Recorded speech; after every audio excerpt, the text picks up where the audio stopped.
Ang kwento ni Tomby.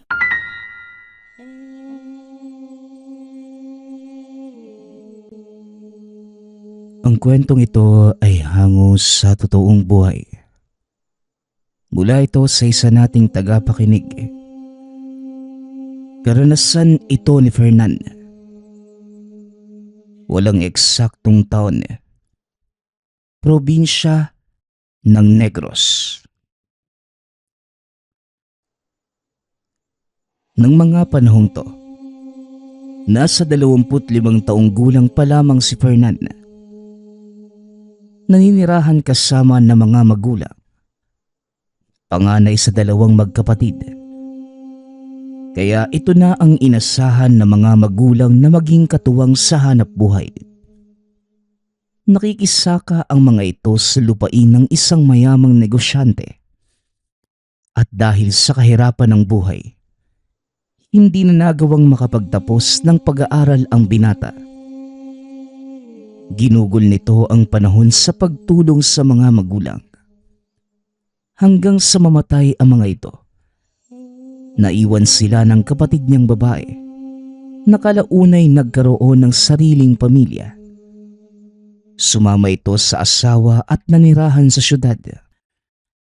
Mag-isang ipinagpatuloy ni Fernan ang pangangalaga sa lupaing sinasaka ng mga magulang. Hanggang sa tuluyan na itong ibinigay sa kanila ng may-ari. Bilang pasasalamat sa mahabang taong pangangalaga. Malawak ang lupaing yon. Ngunit hindi alam ni Fernan kung saan kukuha ng pondo para sa pagtatanim. Hanggang sa naisipan niyang isang laang maliit na bahagi ng lupa. Ginamit ang pera bilang kapital sa pagpapalago ng taniman. Sinubok ng panahon si Fernan. Dinaanan ng maraming peste ang pananim. Ngunit hindi ito sumuko. Pinagtatawanan pa siya ng mga katabing taniman. Sinasabing nagsasayang lamang siya ng panahon. Dahil ilang anihan na ang dumaan na halos walang balik ang puhunan ni Fernan. Bakit hindi mo na lang aminin sa sarili mo na hindi para sa iyo yung pagtatanim ng saging? Hindi ka kagaya ng iyong ama, Fernan. Sinasayang mo lang ang panahon mo dito. Ang mabuti pa, ibenta mo na lang ang lupaing yan. Hindi. Binaghirapan ng mga magulang ko ang lupaing to. At hindi ko sasayangin yung kaing. Alam kong darating din ang araw na magtatagumpay ako. O sige, hihintayin namin yan, Fernan. At ipapangako ko sa'yo na kapag nabaon ka na sa utang, ako ang unang tatawa. Ito ang karaniwang eksena. Madalas pangungutya o hindi naman kaya mga pangahamak ang nadidinig ng binata. Ngunit hindi na lamang pinapansin ni Fernan ang mga pangahamak sa kanya. Sa halip, ginawa niya itong inspirasyon para umangat. Hanggang sa dumating ang panahong pinabura ng kapalaran ang binata. Naglalakad ito sa taniman. Papunta sa malaking puno ng saging para magpahinga. Mag-isa niyang tinatanggalan ng damo ang malawak na palayan. Walang sino man ang tumutulong sa kanya dahil wala naman itong kakayanang magbayad. Naupo ang binata. Isinandal ang likod sa malaking puno ng saging. Itinakip ang sombrero sa muka. Panandali ang naidlip. Ngunit sa kalagitnaan ng pagtulog, nakaamoy ito ng kakaiba. Tila mapanghe na nakakasulasok sa ilong.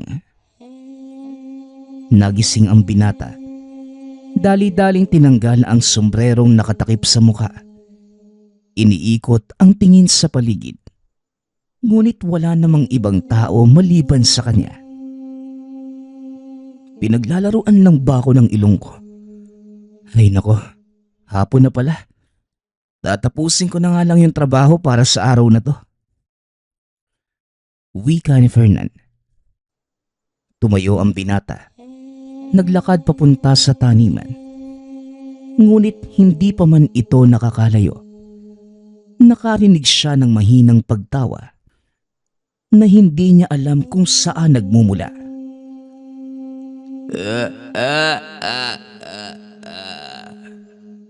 Maupo ka muna.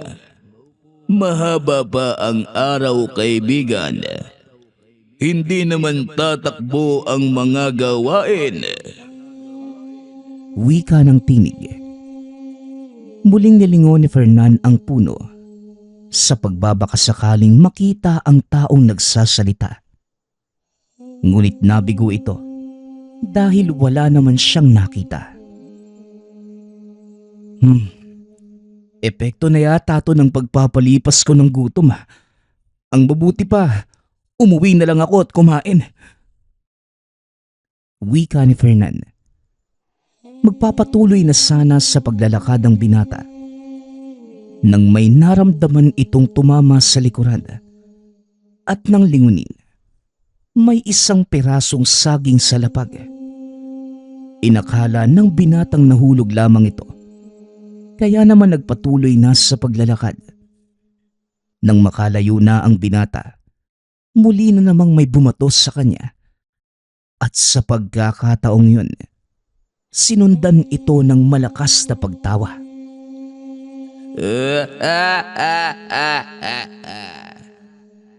Ngayon mo sabihin sa akin na epekto pa din ng gutom ang nakikita mo. Muling wika ng nilalang.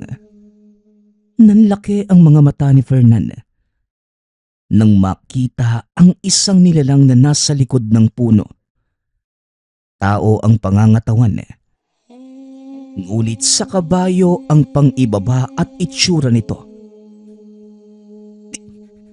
Tikbalang! Tatakbo na sana si Fernan, ngunit hindi nito maigalaw ang mga paa sa sobrang takot. Nanginginig ang katawan at halos hindi makapagsalita.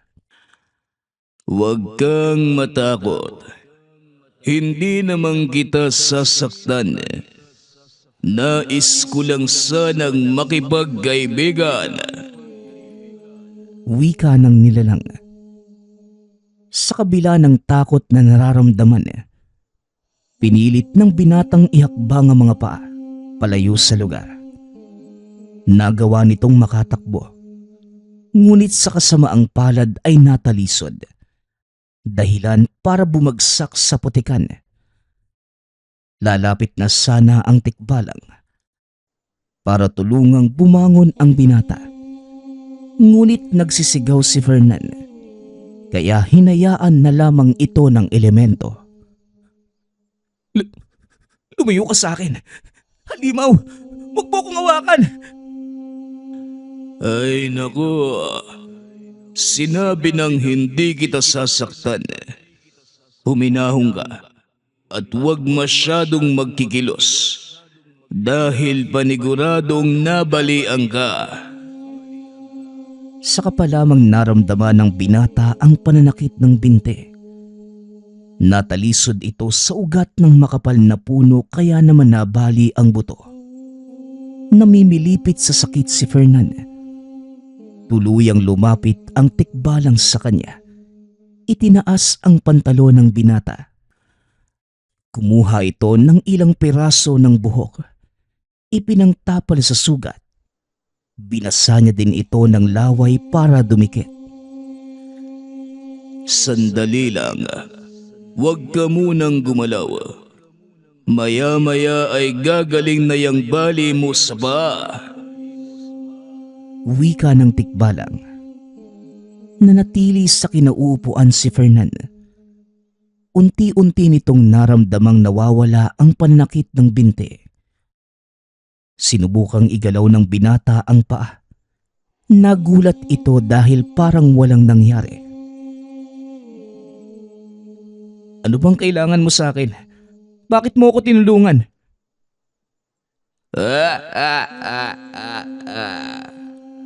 Wala akong kailangan sa'yo.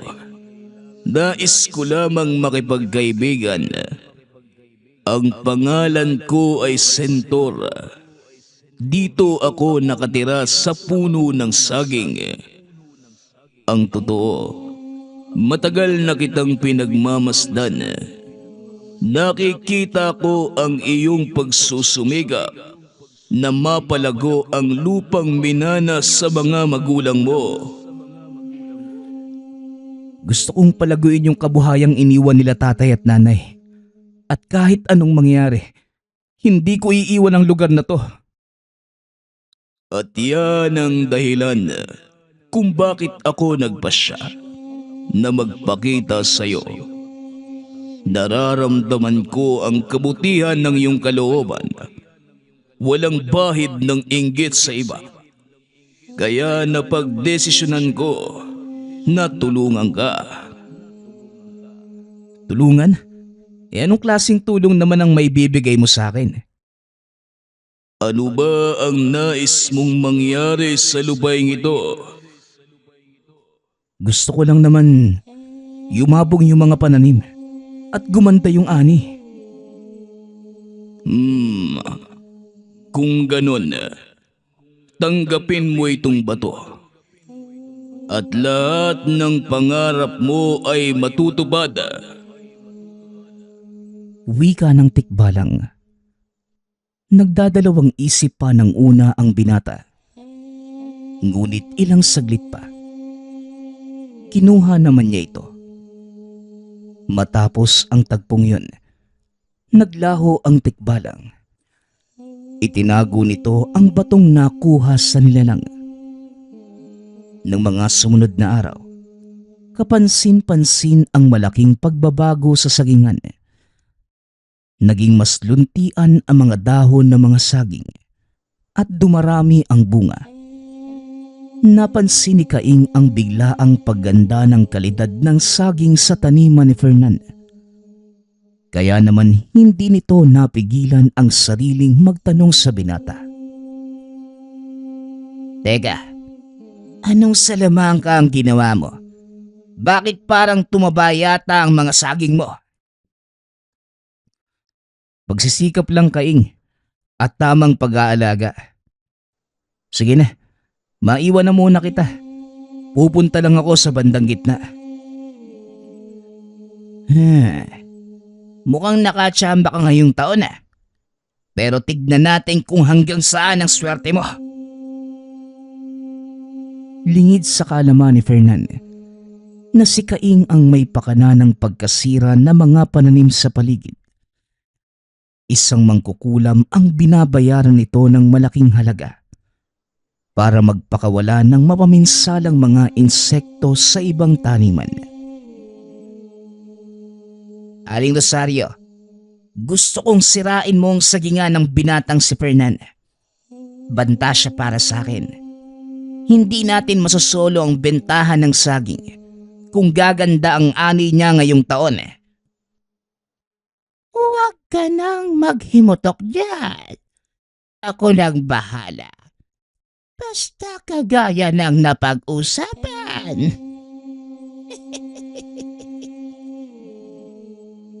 Oo naman, Manang. Gagawin ko pang doble kapag nagawa mong sirain ang buong taniman ni Fernan. Pangako yan, Kaing. At sa oras na hindi ka tumupad, buhay mo ang sisirain ko.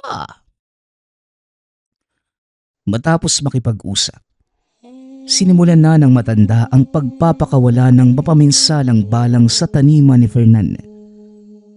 Masaya namang umalis si Kaing sa tahanan nito. Sa pag-asang bukas, makikita niyang inuubos na mga balang ang sagingan ng binata. Kinabukasan, maaga itong nag-ikot sa sagingan. Ngunit laking pagtataka dahil wala ni isa sa mga pananim nito ang nasira. Wala ding mga insekto. Dali-dali itong umalis sa lugar para magpunta sa taniman. Halos gumuho ang mundo ni Kaing nang makita ang mga balang na nakadapo sa dahon ng pananim. Dali-daling nagsindi ng tuyong talahib si Kaing upang itaboy palayo ang mga insekto. Ngunit sa kasamaang palad, nasunog ang buong sagingan ni Kaing. Halos mabaliw ito habang pinagmamasdan ang natutupok na pananim. Wala itong nagawa sa mabilis na pagkalat ng apoy. Naku, ano ba naman yang Kaing? Isang buwan na lang gapasan na. Paano na yan ngayon? Lumayo ka sa akin. Dahil kasalanan mo ang lahat ng to. Aba teka, bakit mo ako sinisisi? Ano bang ginawa ko? Huwag ka nang magmaang-maangan. Ikaw ang may pakana ng pagkalat ng balang sa sagingan ko. Salot ka sa lugar na ito kaya lumayas ka na. Aba, magdahan-dahan ka sa pananalita mo, Kaing. Iginagalang kita dahil mas matanda ka kaysa sa akin. Pero wag mo kong pagsasalitaan ng ganyan. Malalaman ng buong baryo ito at sisiguraduhin ko palalayasin ka ng mga tao. Dali-daling tumakbo si Kaing papunta sa baryo. Kagad namang umuwi si Fernan. Alam niyang susugod ang mga tao kaya naman pinili na lamang nitong lumayo. Habang nag-iimpake ng mga kagamitan, biglang narinig ni Fernan ang boses ng tikbalang. At saan ka naman pupunta, Fernan? Kailangan ko nung umalis. Susugod dito yung mga taga-baryo dahil sa kagagawa ni Kaing. Ano bang kasalanan mo sa kanila? Yun na nga wala akong kasalanan sa kanila.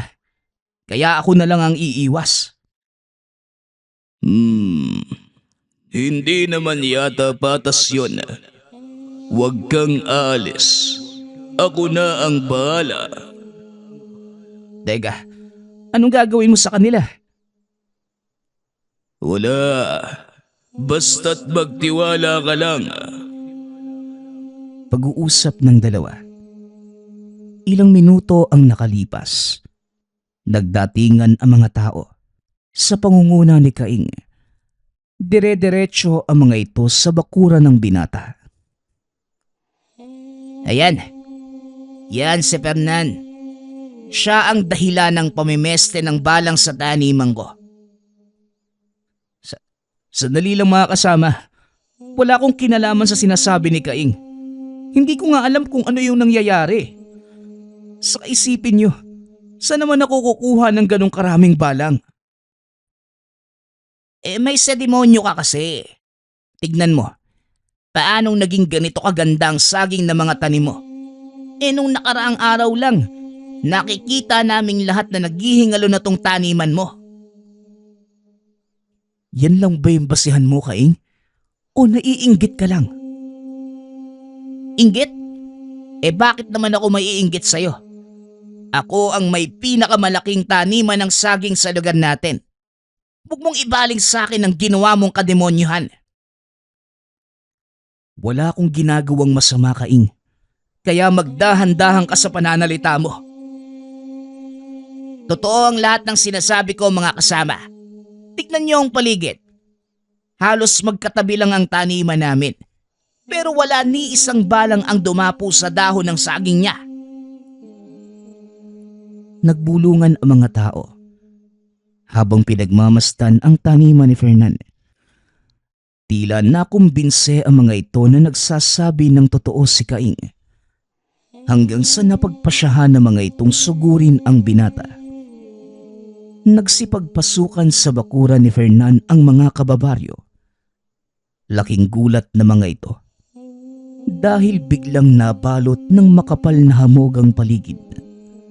Nagkagulo ang mga ito dahil wala silang makita.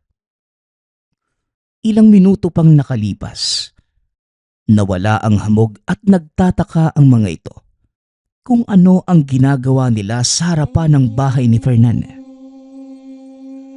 Mga kasama, anong nangyayari? Bakit hindi pa natin sugurin si Fernan? Palayasin natin siya sa baryong ito. Huh? Ano ba sinasabi mo, Kaing? Bakit natin palalayasin si Fernan? Saka anong ginagawa namin dito? Hindi naman makapaniwala si Kaing sa mga nangyari. Biglang nawala ang alaala ng mga taga-baryo. Isa-isang nag-alisan ang mga ito. At ang tanging naiwan na lamang ay si Fernan at Kaing. Wala akong ginagawang masama, Kaing. Kaya wag mo kong sisiraan sa mga taga-baryo. Tahimik akong namumuhay rito. Weh, una pa lang, hindi ka na dapat nandito.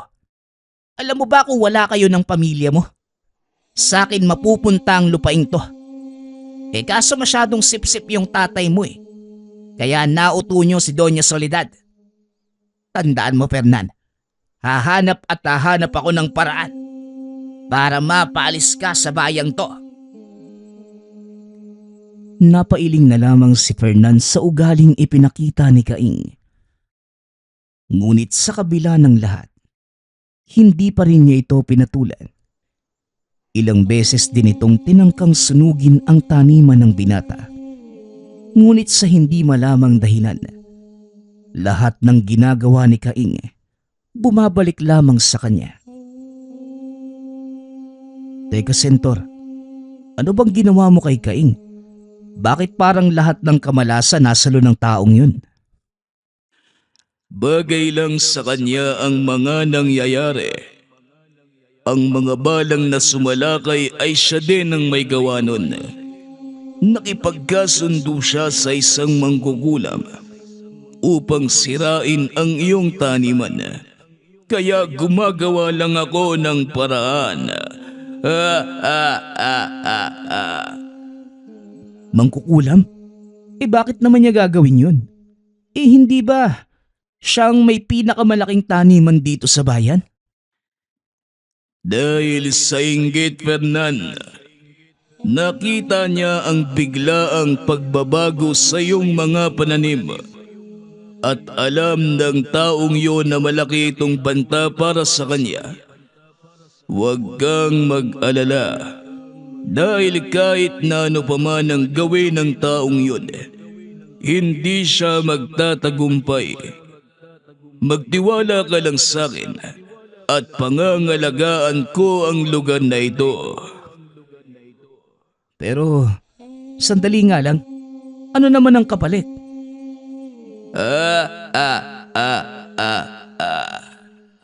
Ilang bote lang ng alak tuwing katapusan ng buwan. Yun lamang ang hihilingin ko sa iyo, kaibigan. Nagsasalita pa sana si Fernan. Ngunit hindi na nito naituloy. Bigla na lamang naglaho ang nilalang. Simula ng araw na yon, tinupad ni Sentor ang pangako. Pinangalagaan ito ang sagingan ni Fernan. Ngunit sadyang matindi ang inggit ni Kaing. Muli itong gumawa ng paraan. At sa pagkakataong yon, si Fernan na mismo ang naapektuhan. Isang umaga, nagising ang binatang inaapoy ng lagnat. Dahil mag-isa sa tahanan, wala itong mahinga ng tulong. Tinawag ni Fernan si Sentor at sinabi nito ang dahilan. Talagang hindi ka titigilan ng Kaing na yan. Naghahanap talaga siya ng sakit ng katawan. Pwes, ibibigay ko yun sa kanya. Sandali lang. Anong gagawin mo sa kanya?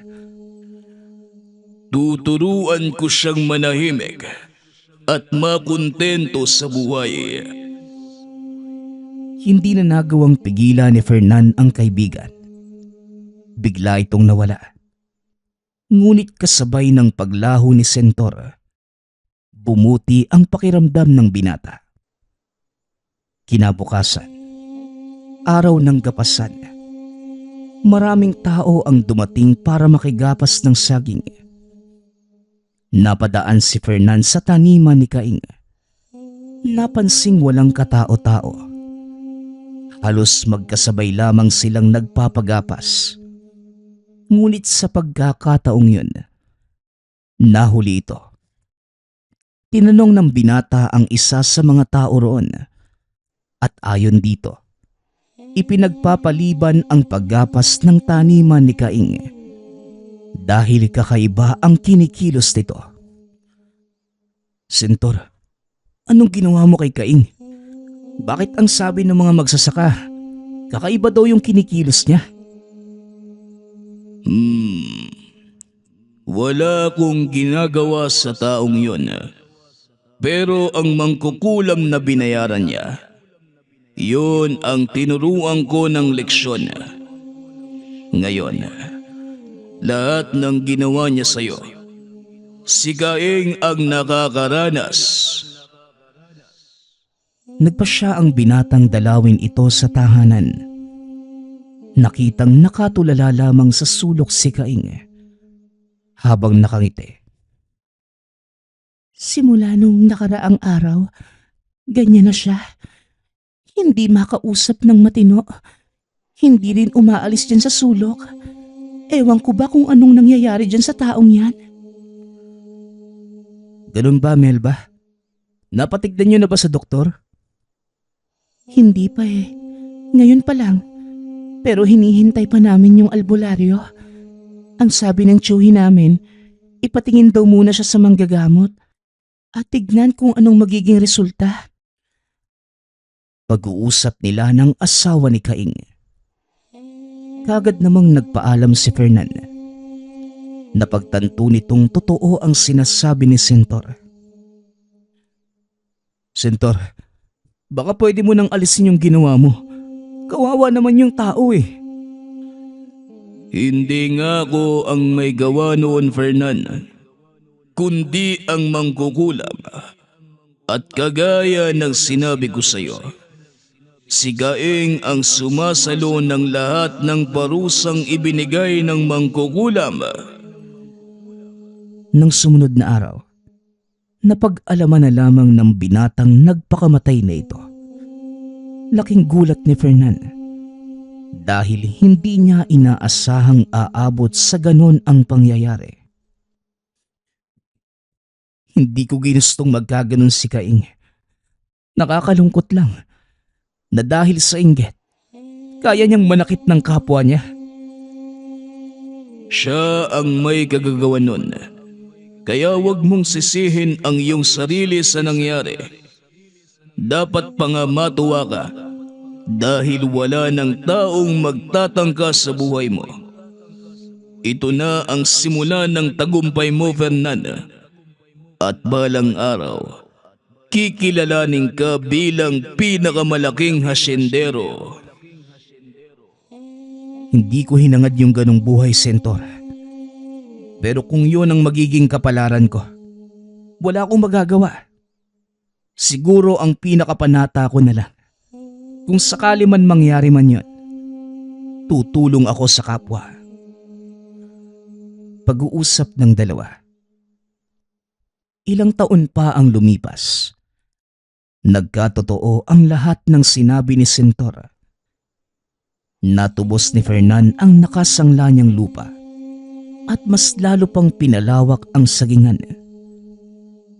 Sa pagdaan pa ng mga taon, unti-unti ding nabili ng binata ang mga karatig na sagingan hanggang sa nasakop nito ang kalupaan ng kanilang baryo. Hanggang sa kinupkup niya ang binatang nagngangalang Sebastian. Apo ito ng nakababatang kapatid. Wala nang ibang mapupuntahan dahil maagang nawala sa isang trahedya ang mga magulang. Maagang gumigising si Sebastian. Nagpupunta ito ng sentral para kubrahin ang pinagbentahan ng saging ni Lolo Fernan. Pagkababa ng binata sa tahanan, napansin ito ang napakadaming taong nakapila. Hindi tumuloy si Sebastian. Sa halip ay bumalik ito sa loob ng tahanan upang sabihan ang matanda. Lo, ang daming tao sa baba. Alam mo ba kung anong kailangan nila? Hindi ko din alam, apo. Nabayaran naman na natin yung mga gumapas kahapon, hindi ba? Opo, lahat po sila lolo. Nandito pa nga sa akin yung listahan ng pangalan nila eh. Kung ganon, ano ang kailangan ng mga taong yon? Yun nga din po yung tanong ko, lolo. Sandali nga lang, kakausapin ko po muna sila. Pag-uusap ng dalawa. Muling bumaba si Sebastian. Kinausap ang mga tao. Napag-alaman itong pinaalis sila sa pinagtatrabahuhang hasyenda. Nang malamang nakigapas ang mga ito sa sagingan ni Fernan. Sinabi ng binata ang lahat sa matanda. Naawa ito. Alam niyang walang ibang pagkakakitaan ang mga tao sa lugar na yon, kundi ang pagtatrabaho sa bukid at paggapas ng saging. Sebastian, apo, kung ikaw ang tatanungin ko, ano ang gagawin mo sa kanila? Teka, bakit po ako lolo? Sino pa bang tatanungin ko dito? Tayo lang naman ang magkausap, hindi ba? Hindi po yun. Bakit ako yung pinagpapasya nyo? Ikaw na lamang ang natitira kong kamag-anak. Wala na ang mga magulang mo. Kaya ikaw ang sasalo ng lupain to. At mapupunta sa iyong mga kamay ang pamamahala. Kaya kita tinatanong. Kung ako po yung tatanungin mo, siguro kukunin ko na lang sila bilang mga tauhan dito sa taniman. Pero inaalala ko din po yung sinabi mo sa akin na kung magiging regular na trabahador sila, hindi na tayo makakatulong sa iba. Tama ang sinabi mo, iho. Pero alam kong may paraan ka para sa problemang yan. Kaya pag-isipan mong mabuti ang gagawin. Simula sa araw na ito, ikaw na ang itinatalaga kong mamamahala sa sagingan. Nanlaki ang mga mata ni Sebastian sa sinabi ng matanda. Lalo pa nang makita nito ang papeles na nagsasaad ng paglilipat ng titulo sa pangalan. Teka naman lolo, ang bilis naman ng pangyayari. Bakit biglaan naman? Hindi yan biglaan, iho. Matagal ko nang pinag-iisipan ang ganitong desisyon. Inoobserbahan ko lang din ang mga kilos mo. Kung paano kang makisalamuha sa mga tao. At nakikita kong nagustuhan nila ang pamamaraan mo. Kaya heto, tanggapin mo. Iniabot ni Mang Fernan ang papeles kay Sebastian. Hindi pa din makapaniwala ang binatang ipinagkakatiwala sa kanya ng matanda ang napakalawak nitong lupain. Naglakad pababa ng bahay si Sebastian. Hinarap ang mga tao at nagsalita. Mga kasama, ang nilalaman ng papeles na ito, titulo ng lupa. Kalakip ang kasulatang nagsasaad ng formal na paglilipat ng titulo sa aking pangalan. Sa makatuwid, epektibo ora mismo, ako na ang nagmamay-ari ng buong taniman. At ang unang panukala ko, bigyan ito ng mga kamay na magpapalago at mag-aalaga. Tinatanggap namin kayo bilang mga tauhan. Pero pagpasensyahan nyo na ha. Dahil wala pa kami mga kwartel na maaaring pagtirahan ninyo. Pero malaya kayong gamitin ang anumang nariyan sa paligid para gumawa ng pansamantalang tahanan. Tuwang-tuwa ang mga tao sa naging pasya ni Sebastian. Maging si Mang Fernan. Nakikita ang hinaharap ng lupain sa kamay ni Sebastian. Kinagabihan. Abang nagkakasiyahan, nakipag-usap ang maglolo kay Sentor. Sentor, alam kong tahanan mo ang lugar na to. Pasensya ka na kung nagpatuloy kami rito ng napakadaming tao. Naawa lang talaga ako sa kanila eh. Wala na silang matatakbuhan. Hindi kaya ng konsensya ko yung makakita ng taong nagugutom. Huwag kang mag-alala, Sebastian. Nauunawaan ko ang iyong pasya. Sa katunayan, natutuwa ako dahil kabutihan ng nakararami ang iniisip mo. Ipinapangako kong patuloy ko pa ding pangangalagaan ng lupaing ito. Pasensya ka na kaibigan. Maaaring magambala ang tulog mo paminsan-minsan. Walang anuman. Nauunawaan ko ang ugali ng mga tao. Kaya wala kang dapat alalahanin, Fernan. Naging matiwasay ang buhay ng mga tao sa pangangalaga ni Sebastian.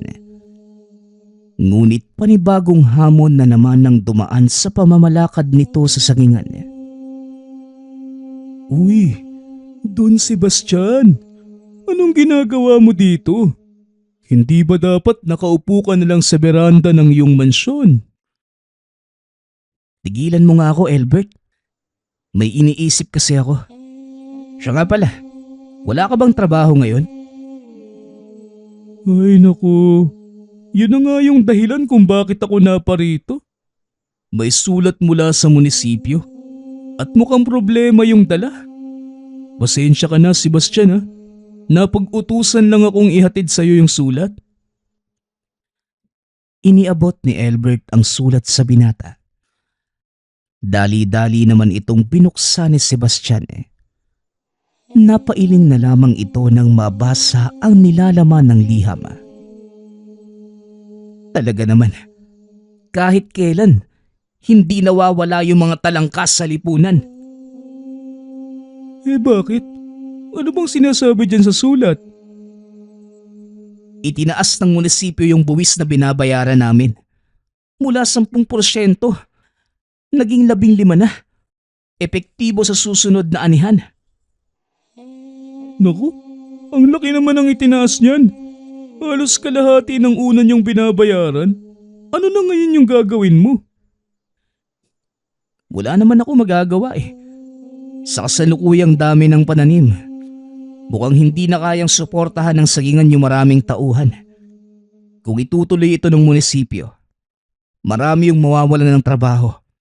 Kung hindi naman kami susunod, pwede kaming kasuhan ng pamahalaan.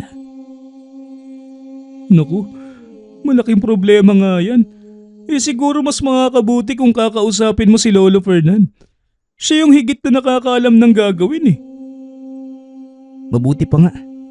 Tara sa bahay, nang makapagmerienda ka muna. Nagpunta ang dalawa sa tahanan.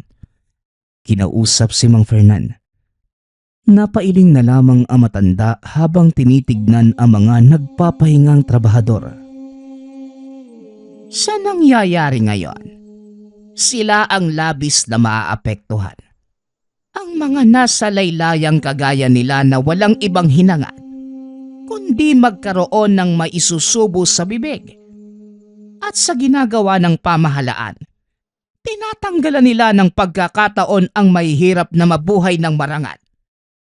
Hindi mo masisisi ang ilan kung umaanib man sila sa mga kilusan. Ngayon, Sebastian, ikaw ang tatanungin ko.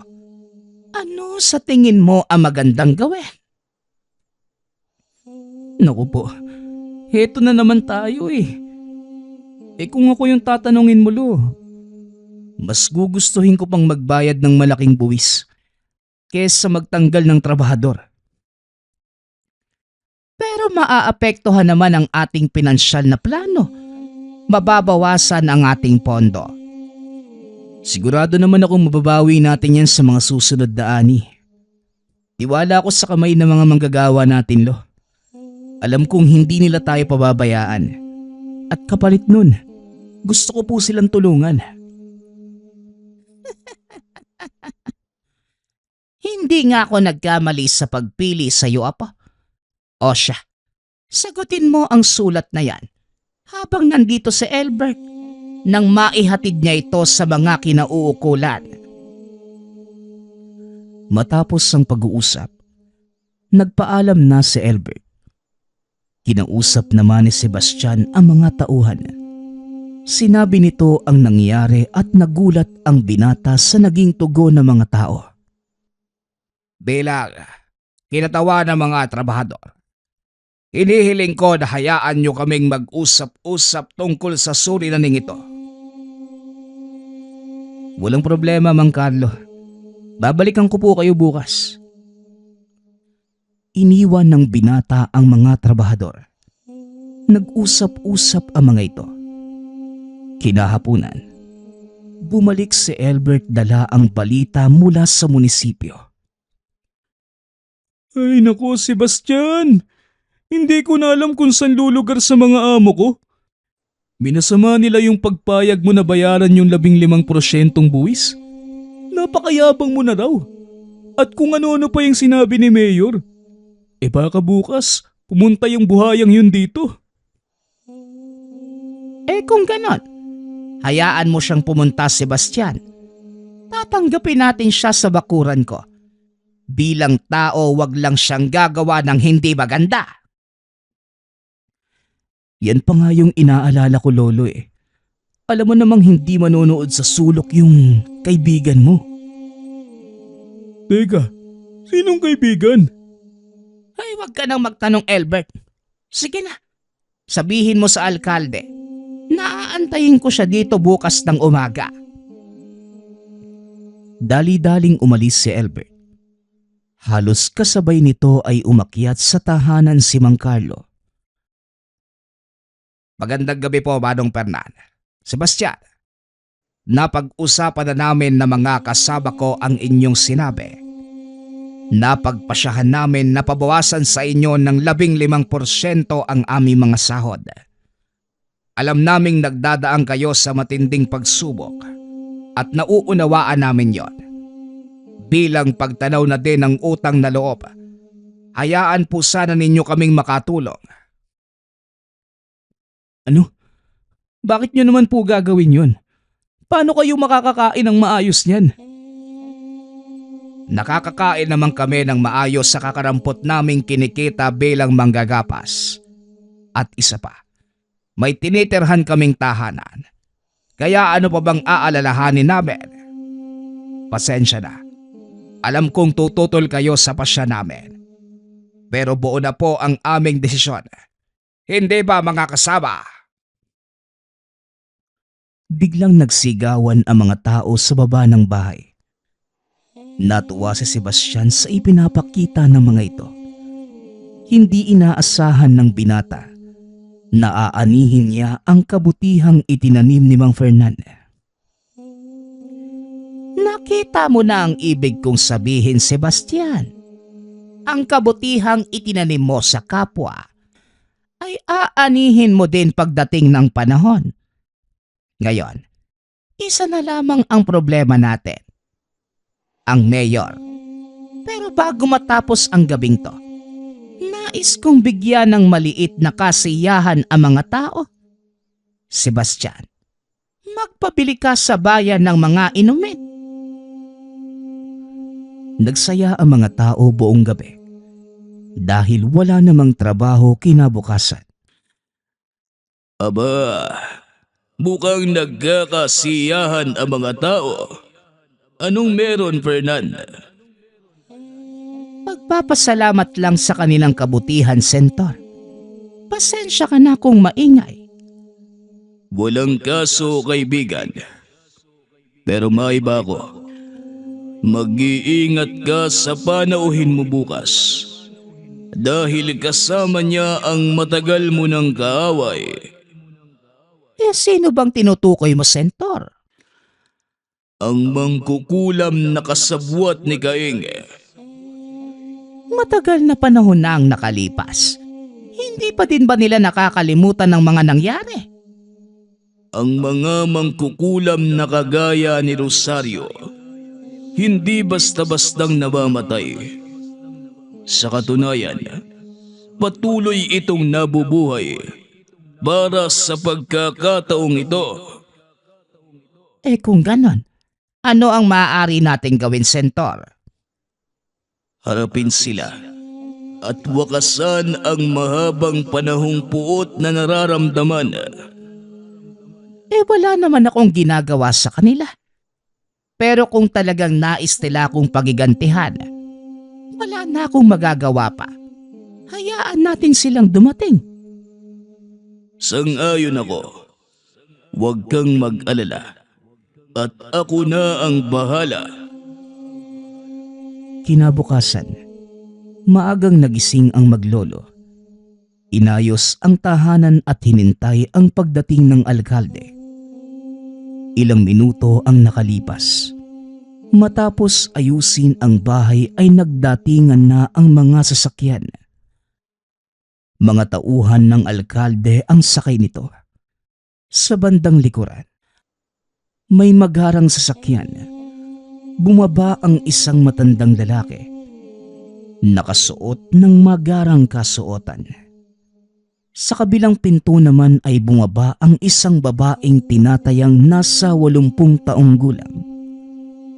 Tumayo ang maglolo at sinalubong ang mga ito. Magandang umaga, Mayor. Ano ang nagdala sa'yo para pumasyal ka sa aking munting tahanan? Magandang umaga, Fernan. Nararapat lamang naman siguro na dalawin ng isang kagaya ko ang pinakamayamang magsasaka sa bayan ko. Hindi naman totoo yan, Mayor. Kagaya lang din ako ng mga tao rito. Pangkaraniwang magsasaka. Huwag ka nang magpakumbaba, Fernan.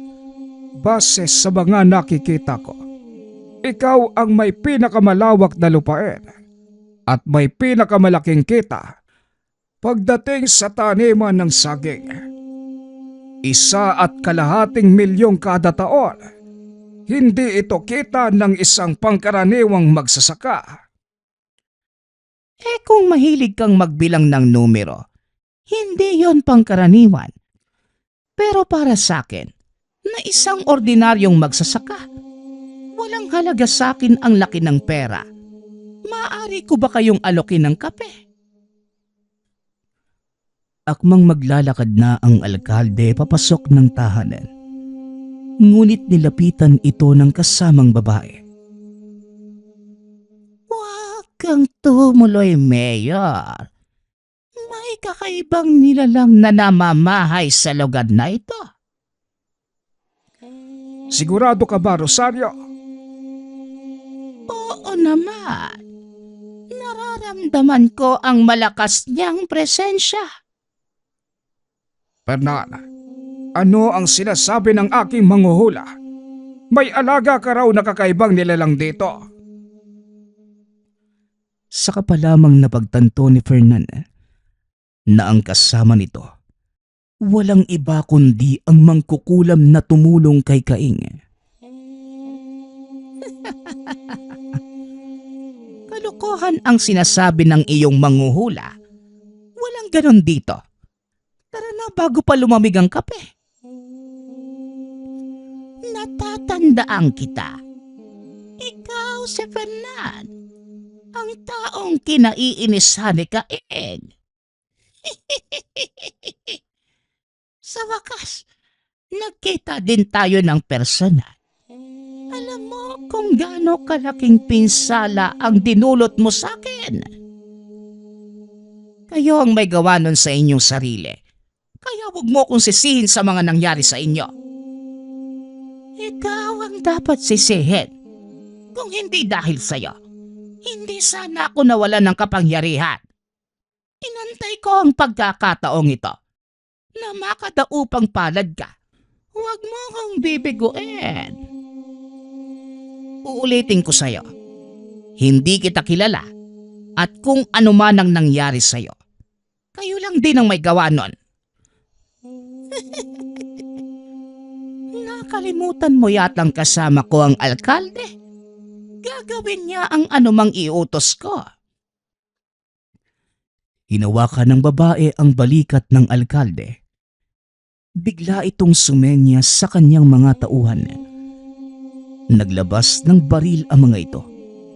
Itinutok kina Mang Fernan at Sebastian. Pagsisisihan mo ang kahangalang ito. Nagkamali ka ng lugar na papasukin. At taong kakalabanin mangkukulam. Pagkasabi ni Mang Fernan ng mga katagang yon, biglang nagdilim ang paligid. Nabalot ito ng makapal na hamog. Tila huminto ang oras para sa mga naroon. Anong kademonyo nito? Sinasabi ko na nga bang may alaga kang engkanto rito? Oo, at nasa loob ka ng kanyang teritoryo. Itatama ko lang ang sinabi mo. Hindi siya pangkaraniwang engkanto, kundi isang tikbalang. Biglang sumilip sa bintana ang umiilaw na mga mata. Laking gulat ng mangkukulam dahil hindi niya inaasahang may nakatirang ganong nilalang sa lugar. Ano ang ginagawa ng tikbalang dito? At paano mong napasunod ng isang mabalasik na engkanto? Hindi ko siya napasunod. Kusa niyang ginawa ang mga bagay na ito. Kaibigan ko ang tikbalang na yan. At siya ang dahilan kung bakit bumalik lahat sa inyo ang mga pinsalang ibinato niyo sa akin. Kampante kang matatalo ako ng tikbalang na yan. Isa kong mangkukulam na may kakayanang magpasunod na mga elemento at nilalang. Manood ka kung ano ang gagawin ko sa kanya. Nagusal ng dasal ang mangkukulam. Iniihip ito sa tikbalang. Napaatras si Sentor. Tinakpa ng mga mata. Napasigaw din ito at maya-maya ay nanahimik. Sentor, anong nangyari sa'yo? Anong ginawa mo sa kanya, mangkukulam? Sa ilalim na siya ng aking kapangyarihan. At gagawin niya anuman ang sabihin ko. Teka, anong nangyayari? Bakit wala akong makita? Saan nang gagaling ang makapal na hamog na ito? Himik ka muna sa tabi, Mayor. Ako nang bahala sa kanila. Hindi pa din kumikilo si Sentor na mga sandaling yun. Kaya nilapitan ito ni Sebastian. Sentor, uy, anong nangyayari sa'yo? Kumilos ka nga. Huwag kang magpapahalatang nakakausap mo ko sa isipan. Gusto kong paglaruan ng mangkukulam na yan. Masyadong mataas ang tingin sa sarili. Ano bang binabalak mong gawin? Magkukunwari akong nasa ilalim ng kapangyarihan. Pero ang totoo, hindi umeepekto sa akin ang ginawa niyang Tegalpo. Tumabi ka, Sebastian. Tumayo ang nilalang at marahang naglakad papunta sa likod ni Rosario. Ano pang hinihintay mo, tikbalang? Pahirapan mo na ang mga taong yan. Iniangat ni Sentor ang kamay at manghahampasin na si Fernan. Maghunos dili ka, Sentor. Magkaibigan tayo. Hindi kita kilala. Dali-dali namang nilapitan ni Sebastian ang matanda. Kinausap ito. Huwag kang mag-alala, Lolo. Magtiwala ka kay Sentor. Kontrolado niya ang sitwasyon. Ano bang ibig mong sabihin? Malalaman mo mamaya, Lo. Magtiwala ka lang sa kanya. Itinakas ni Sebastian ang matanda. Hinayaan si Sentor na harapin ang mangkukulam. Lingid sa kalaman ng mga ito, na gumawa lamang ng paraan ng tikbalang para makatakas si Fernan. Alam niyang ito ang pupuntiryahin ng mangkukulam. Huwag mo silang hayaang makatakas, tikbalang. Anong problema? Bakit hindi ka sumusunod?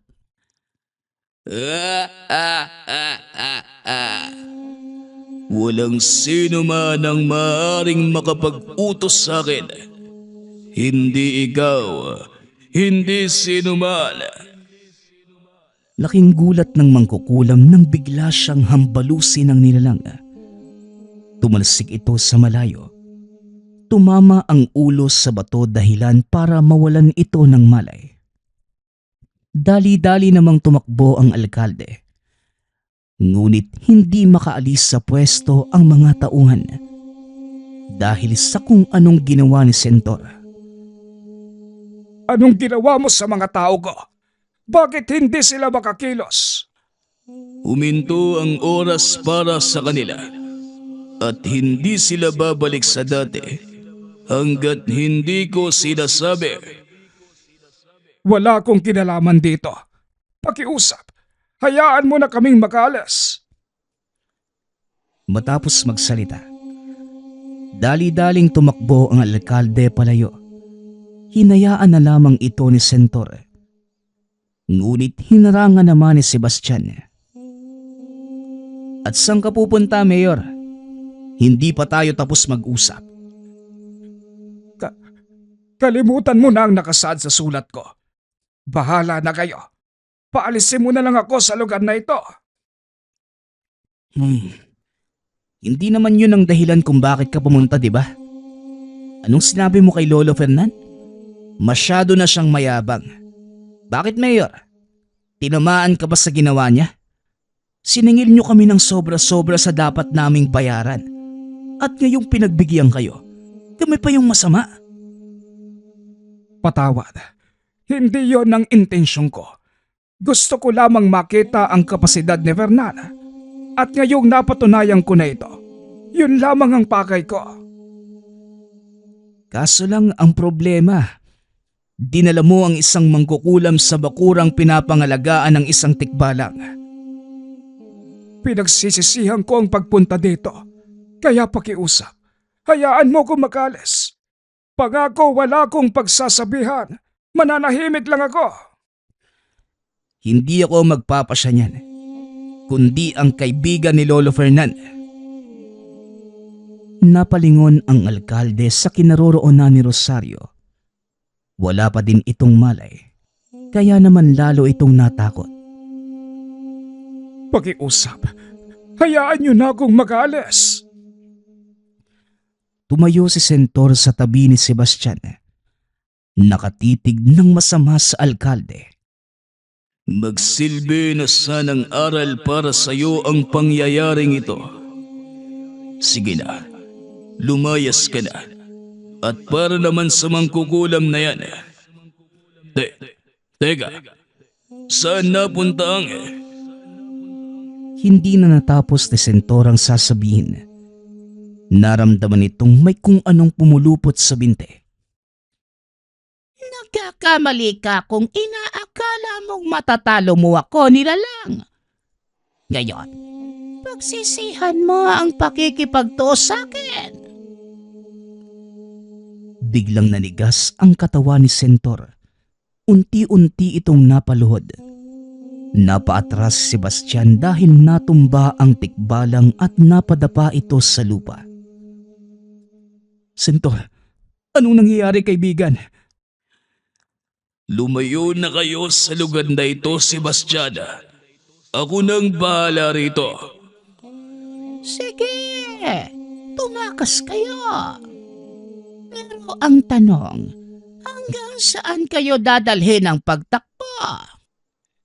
Hindi ko hahayaang galawin mo ang mga kaibigan ko. Dahan-dahang tumayo si Sentor. Tinanggal ang baging na nakapulupot sa binte. Sumigaw ito ng napakalakas. Yumanig ang paligid nang bigla ang suntukin ng tikbalang ang lupa. Biglang nag-iba ang ekspresyon ng mukha nito, malayo sa maamong itsura sa tuwing nakikipag-usap kay Sebastian. Hinarap ni Sentor ang mangkukulam. Kahit anong gawin ng matanda, hindi nito mapatumba ang galit na tikbalang. Biglang nagwala ang elemento. Itinapon ang mangkukulam sa alkalde at mga tauhan nito. Sentor, huminahon ka. Alam kong nadidinig mo ko. Pakiusap, itigil mo na yan. Hindi kayo nadidinig ni Sentor Lolo. Sa palagay ko, kailangan na nating umalis. Hindi, Sebastian. Hindi tayo aalis. Kahit sa pinakamahirap na kalagayan, hindi ako iniwan ni Sentor at hindi ko din siya iiwan. Ngayon niya ako higit na kailangan. Pero Lo, tignan mo si Sentor.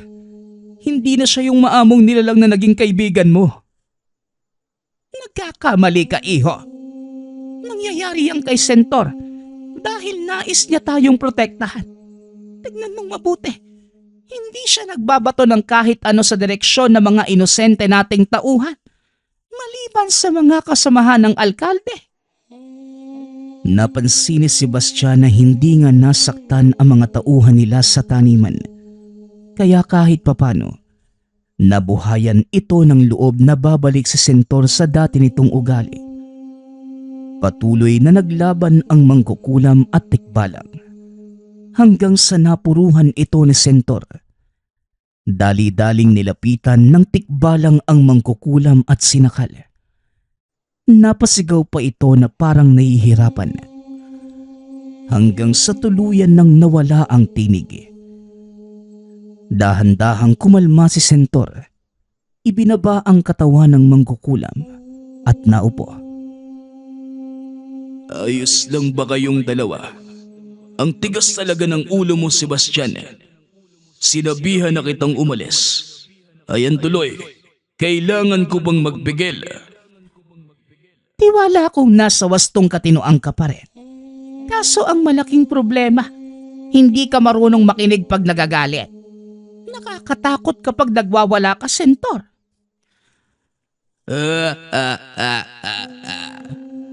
Paumanhin, kailangan kong gawin yun para matalo ang mangkukulam. Pasensya na kayo kung marami ang nasira. Aayusin ko na lang ang mga yan. Matapos ang pag-uusap, nagpaalam si Sentor na aalis. Muli namang bumalik sa dati ang lahat. Nagtataka ang mga tao kung bakit parang dinaanan ng bagyo ang paligid. Dinahilan na lamang ni Sebastian na isang buhawi ang biglaang dumaan nang hindi nila namamalayan. Naku, hindi ko alam na natangay si Mayor ng buhawi. Teka, ano naman yung nangyari kay Aling Rosario? Wala. Nakatakas yung babaeng yun. Bago pa matangay ng buhawi. Hindi ko alam kung saan napadpad eh. Pag-uusap ng magkaibigan. Matapos ang tagbong yun, marami pang swerte ang dumapo kay Sebastian. Kinilala ito bilang isa sa pinakamatalinong magsasaka. Nakatanggap din ito ng napakadaming parangal. Naimbitahan sa maraming pagpupulong sa iba't ibang bahagi ng bansa.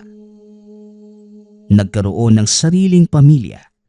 Ipinamana ang lupain at kaalaman sa mga anak. Ipinagpatuloy ng mga ito ang totoong adhikaing sinimula ni Sebastian na ang sentro ay pagtulong sa mga mahihirap na magsasaka.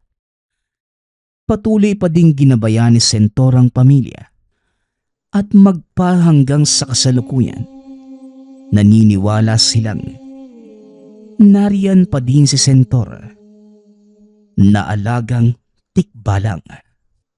Nagpapasalamat nga pala ako sa lahat ng sumusuporta sa ating channel. Nawa ay patuloy niyong suportahan at pakinggan ang ating mga kwento. Hanggang sa muling pakikinig. Paalam.